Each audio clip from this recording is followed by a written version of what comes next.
మనుగడ కోటి అలలుగా పొంగు వరదల వేగాన పడిలేచు అలలకు తీపి కలలకు లేని అలసట నీకేలా నల్ల నల్ల నీళ్లలోన ఎల్లకిల్ల పడ్డట్టున్న అల్లో మల్లో ఆకాశాన చుక్కల్లు అమ్మాయంటి రావిల్లమ్మ అబ్బాయంటి సూర్యుడమ్మ ఇంటి దీపాలవ్వాలంట దిక్కులు ఎవరికి వారే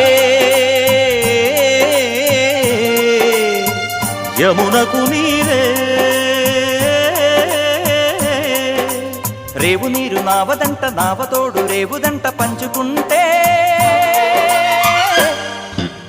గోరువంక వాలగానే గోపురానికి స్వరాల గణగణ గంటలే మోగనేలా